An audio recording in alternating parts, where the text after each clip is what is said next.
श्रीमद् भगवद गीता अध्याय 6 ध्यान योग। श्री भगवान ने कहा, जो पुरुष अपने कर्मफल के प्रति अनासक्त है और जो अपने कर्तव्य का पालन करता है वही सन्यासी है और असली योगी है। वह नहीं जो न तो अग्नि जलाता है न कर्म करता है। हे पांडुपुत्र, जिसे सन्यास कैसे कहते हैं उसे ही तुम योग अर्थात पर ब्रह्म से युक्त होना जानो, क्योंकि इंद्रिय तृप्ति के लिए इच्छा को त्यागे बिना कभी कोई योगी नहीं हो सकता।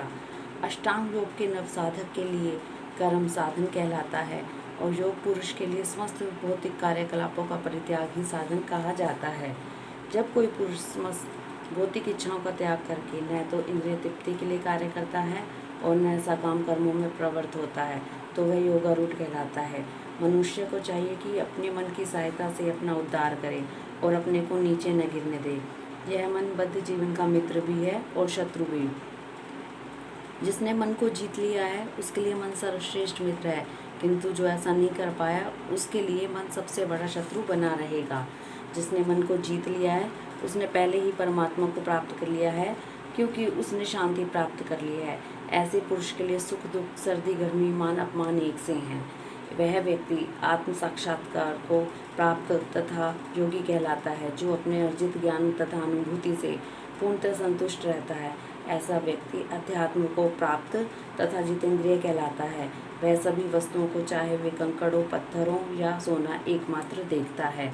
जब मनुष्य निष्कपटक हितैषियों, प्रिय मित्रों, तटस्थों, मध्यस्थों, ईर्ष्यालुओं, शत्रुओं तथा मित्रों, पुण्यात्माओं एवं पापियों को समान भाव से देखता है तो वह और भी उन्नत माना जाता है। योगी को चाहिए कि वह सदैव अपने शरीर, मन तथा आत्मा को परमेश्वर में लगाए, एकांत में रहे और बड़ी सावधानी के साथ अपने मन को वश में करे। उसे समस्त आकांक्षाओं तथा संग्रह भाव की इच्छाओं से मुक्त होना चाहिए। योगाभ्यास के लिए योगी एकांत स्थान में जाकर भूमि पर कुशा बिछा दे और उसे मृगछाला से ढके तथा ऊपर से मुलायम वस्त्र बिछा दे। आसन न तो बहुत ऊंचा हो न बहुत नीचा, वह पवित्र स्थान में स्थित हो।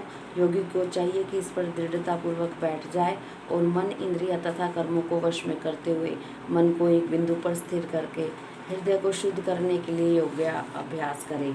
योगाभ्यास करने वाले को चाहिए कि वह अपने शरीर, गर्दन तथा सिर को सीधा रखे और नाक के अगले सिरे पर दृष्टि लगाए। इस प्रकार वह अविचल तथा दमित मन से, भय रहित विषय जीवन से पूर्णतः मुक्त होकर अपने हृदय में मेरा चिंतन करे और मुझे ही अपना चरम लक्ष्य बनाए। इस प्रकार शरीर, मन तथा कर्म में निरंतर संयम का अभ्यास करते हुए संयमित मन वाले योगी को इस भौतिक अस्तित्व की समाप्ति पर भगवत धाम की प्राप्ति होती है। हे अर्जुन, जो अधिक खाता है, जो बहुत कम खाता है, जो अधिक सोता है अथवा जो पर्याप्त नहीं सोता, उसके योगी बनने की कोई संभावना नहीं है। उसे खाने, सोने, आमोद प्रमोद तथा काम करने की आदतों में नियमित रहता है। वह योगाभ्यास द्वारा समस्त भौतिक कलेशों को नष्ट कर सकता है। जब योगी योगाभ्यास द्वारा अपनी मानसिक कार्यकलापों को वश में कर लेता है और अध्यात्म में स्थित हो जाता है, अर्थात समस्त भौतिक इच्छाओं से रहित हो जाता है, तब वह योग में सुस्थिर कहा जाता है। जिस प्रकार वायु रहित स्थान में दीपक हिलता डुलता नहीं, उसी तरह जिस योगी का मन वश में होता है वह आत्म तत्व के ध्यान में सदैव स्थिर रहता है। सिद्धि की अवस्था में, जिसे समाधि कहते हैं, मनुष्य का मन योगाभ्यास के द्वारा भौतिक मानसिक क्रियाओं से पूर्णतः संयमित हो जाता है। इस सिद्धि की विशेषता यह है कि मनुष्य शुद्ध मन से अपने आप को देख सकता है और अपने आप में आनंद उठा सकता है। उस आनंदमयी स्थिति में वह दिव्य इंद्रियों द्वारा असीम दिव्य सुख में स्थित रहता है। इस प्रकार स्थापित मनुष्य कभी सत्य से विपथ नहीं होता और इस सुख की प्राप्ति हो जाने पर वह इससे बड़ा कोई दूसरा लाभ नहीं मानता।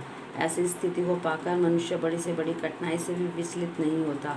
वह निसंदेह भौतिक संसर्ग से उत्पन्न होने वाले समस्त दुखों से वास्तविक मुक्ति है। मनुष्य को चाहिए कि संकल्प तथा श्रद्धा के साथ योगा अभ्यास में लगे और पथ से विचलित ना हो। उसे चाहिए कि मनोधर्म से उत्पन्न समस्त इच्छाओं से निरपवाद रूप से त्याग दे और इस प्रकार मन के द्वारा सभी ओर से इंद्रियों को वश में करे। धीरे धीरे क्रमशः पूर्ण विश्वास पूर्वक बुद्धि के द्वारा समाधि में स्थित होना चाहिए और इस प्रकार मन को आत्मा में ही स्थित करना चाहिए तथा अन्य कुछ भी नहीं सोचना चाहिए।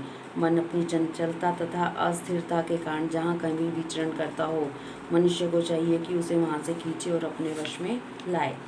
जिस योगी का मन मुझ में स्थिर रहता है, वह निश्चय ही दिव्य सुख की सर्वोच्च सिद्धि प्राप्त करता है। वह रजोगुण से परे हो जाता है। वह परमात्मा के साथ अपनी गुणात्मक एकता को समझता है और इस प्रकार अपने समस्त विगत कर्मों के फल से निवृत्त हो जाता है। इस प्रकार योगाभ्यास में निरंतर लगा रहकर संयमी योगी समस्त भौतिक कलम से मुक्त हो जाता है और भगवान की दिव्य प्रेम भक्ति में परम सुख प्राप्त करता है। वास्तविक योगी समस्त जीवों में मुझको और मुझ में समस्त जीवों को देखता है। निसंदेह स्वरूप सिद्ध व्यक्ति मुझ परमेश्वर को सर्वत्र देखता है। जो मुझे सर्वत्र देखता है वह सब कुछ मुझ में देखता है। उसके लिए न मैं कभी अदृश्य होता हूँ और न वह मेरे लिए अदृश्य होता है। जो योगी मुझे तथा परमात्मा को अभिन्न जानते हुए परमात्मा की भक्ति पूर्वक सेवा करता है, वह हर प्रकार से मुझ में सदैव स्थित रहता है। हे अर्जुन, वह पूर्ण योगी है जो अपनी तुलना से समस्त प्राणियों की उसके सुखों तथा दुखों से में वास्तविक समानता का दर्शन करता है।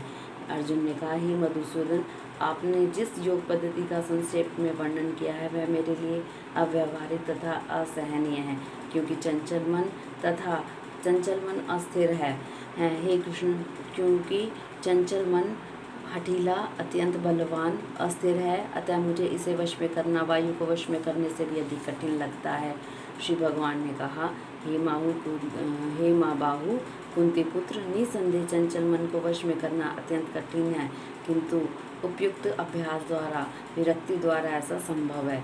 जिसका मन उच्छृंखल है उसके लिए आत्म साक्षात्कार कठिन कार्य होता है, किंतु जिसका मन संयमित है और जो समुचित उपाय करता है उसकी सफलता ध्रुव है, ऐसा मेरा मत है। अर्जुन ने कहा, हे कृष्ण, उस असफल योगी की गति क्या है जो प्रारंभ में श्रद्धापूर्वक आत्म साक्षात्कार की विधि ग्रहण करता है, किंतु बाद में भौतिकता के कारण उससे विचलित हो जाता है और योग सिद्धि को प्राप्त नहीं कर पाता है। हे बाहु कृष्ण, क्या ब्रह्म प्राप्ति के मार्ग में भ्रष्ट ऐसा व्यक्ति आध्यात्मिक तथा भौतिक दोनों ही सफलताओं में च्युत नहीं होता और छिन्न भिन्न बादल की बातें में निष्ठ नहीं हो जाता, जिसके फलस्वरूप स्वरूप उसके लिए लोक में कोई स्थान नहीं रहता। हे कृष्ण, यही मेरा संदेह है और मैं आपसे इसे पूर्णतः दूर करने की प्रार्थना कर रहा हूँ। इसके अतिरिक्त अन्य कोई ऐसा नहीं है जो इस संदेह को नष्ट कर सके। भगवान ने कहा, हे पृथापुत्र, कल्याण कार्यों में निरत योगी का न तो इस लोक में और न ही परलोक में ही विनाश होता है। हे मित्र, भलाई करने वाला कभी बुराई से पराजित नहीं होता।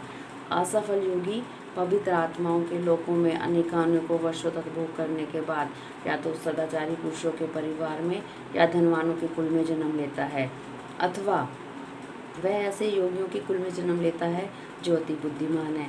निश्चय ही इस संसार में ऐसा जन्म दुर्लभ है। हे गुरुनंदन, ऐसा जन्म पाकर वह अपने पूर्व जन्म की देवी चेतना को पुनः प्राप्त करता है और पूर्ण सफलता प्राप्त करने के उद्देश्य से वह आगे उन्नति करने का प्रयास करता है। अपने पूर्व जन्म की देवी चेतना से वह नया चाहते हुए भी स्वतः योग के नियमों की ओर आकर्षित होता है। ऐसा जिज्ञासु योगी शास्त्रों के अनुष्ठानों में से परे स्थित होता है। जब योगी समस्त कलमश से शुद्ध होकर सच्ची निष्ठा से आगे प्रगति करने का प्रयास करता है तो अंतोगतवा अनेक जन्मों के पश्चात सिद्धि लाभ करके वह परम गंतव्य को प्राप्त करता है। योगी पुरुष तपस्वी से, ज्ञानी से, सकाम कर्मी से भी बढ़कर होता है। अतः हे अर्जुन, तुम सभी प्रकार से योगी बनो और समस्त योगियों में से जो योगी अत्यंत श्रद्धापूर्वक मेरे परायण है, अपने अंतःकरण में मेरे विषय में सोचता है और मेरी दिव्य प्रेम भक्ति करता है, वह योग में मुझ में अंतर रूप से युक्त रहता है और सबों में सर्वोच्च है। यही मेरा मत है। इस प्रकार श्रीमद् भगवद गीता के 6ठे अध्याय ध्यान योग का भक्ति वेदांत तात्पर्य पूर्ण हुआ। हरिओम तत्सत। हरिओम तत्सत।